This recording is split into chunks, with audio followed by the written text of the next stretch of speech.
پر تیری ماں روئے. یہ جانتے ہو دوستو یہ عرب کی گالی ہے, یہ عرب کا جملہ ہے. تیری ماں روئے مطلب یہ کہ تو مر جائے, تیری ماں روئے. حر بن یزید ریاحی نے جب اس جملے کو سنا عرض کرتے ہیں آقا حسین آپ کے علاوہ پورے مملکت عرب میں اگر کوئی یہ جملہ کہتا تو میں اس کو جواب دیتا, مگر آپ چونکہ سیدہ فاطمہ کے شہزادے ہیں آپ کی شان میں میں یہ گستاخی نہیں کر سکتا. حر بن یزید ریاحی سے امام حسین فرماتے ہیں مجھے جانے دو, مجھے جانے دو. حر کہتا ہے آپ کو نہیں جانے دیں گے, ابن زیاد کا حکم ہے.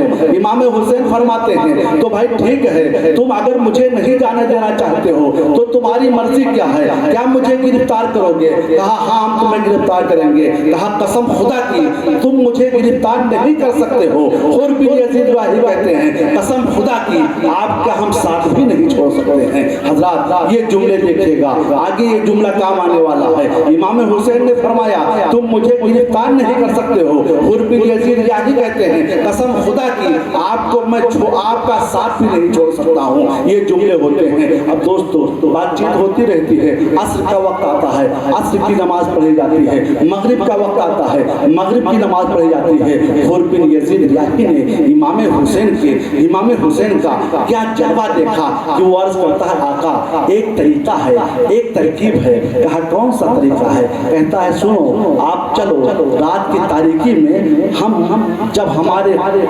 ہماری فوج سو جائے گا تو آپ اپنے خیمے کو اٹھاؤ اور رات کی تاریکی میں آپ چلے جاؤ. آپ تو چلے جائیے, ہم سے اگر ابن زیاد پوچھے گا تو ہم اس سے کہہ دیں گے بھائی مجھے معلوم نہیں ہے, ہم لوگ تھکے ماندے تھے, سو گئے تھے, وہ کدھر چلے گئے. آپ چاہیں تو مدینہ چلے جائیں, آپ چاہیں تو مکہ چلے جائیں. امام حسین کو حر بن یزید ریاحی کے جملوں میں خلوص ملتا ہے. آپ فرماتے ہیں ٹھیک ہے چلو. دن گزرتا ہے, جب رات کی تاریکی ہر چہار جانب چھا جاتی ہے, یزید کے فوجی سو جاتے ہیں. امام حسین اپنے ساتھیوں سے فرماتے ہیں خیمہ اکھاڑو.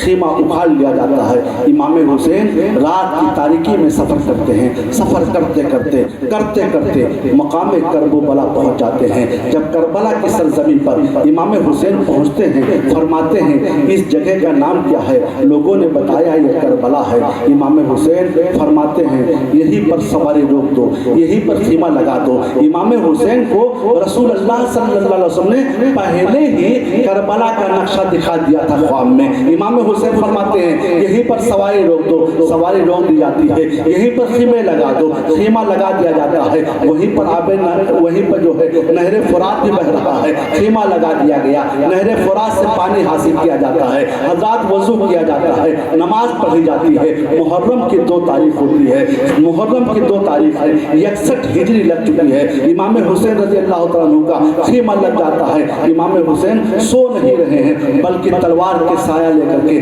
آپ بیٹھے ہوئے ہیں. غنود کی تاریخ ہوتی ہے. کیا دیکھتے ہیں رسول خدا صلی اللہ علیہ وسلم تشریف لاتے ہیں اور فرماتے ہیں بیٹا حسین یہی تیرا مقتل ہے, یہی تیرے قربانی کی جگہ ہے, یہی پر تجھے قربان کیا جائے گا, یہی پر تیرے بچوں کو شہید کیا جائے گا, یہی پر تیرے اولاد و انصار کو شہید کیا جائے گا. امام حسین کی آنکھ کھل جاتی ہے, پڑھتے ہیں کہ ان للہ و انا الیہ راجعون. حضرت علی اوسط امام زین العابدین جو آپ کے شہزادے ہیں فرماتے ہیں ابا جان کیا بات ہے؟ امام حسین فرماتے ہیں امتحان کی جگہ جو متعین کی گئی ہے وہ یہی ہے, اسی جگہ پر ہمیں امتحان دینا ہے. رسول کائنات صلی اللہ علیہ وسلم نے بشارت دی ہے, ان کا خواب میں نے دیکھا ہے. حضرت زین العابدین کہتے ہیں ابا حضور کیا ہم حق پر نہیں ہیں؟ نہیں شہزادے ہم حق پر ہیں. ابا حضور پھر آپ جو ہے انا للہ و انا الیہ راجعون کیوں پڑھ رہے ہیں؟ جب ہم حق پر ہیں الحمدللہ اللہ ہمارے ساتھ ہے, پھر انا للہ پڑھنے کی کیا ضرورت ہے؟ امام حسین فرماتے ہیں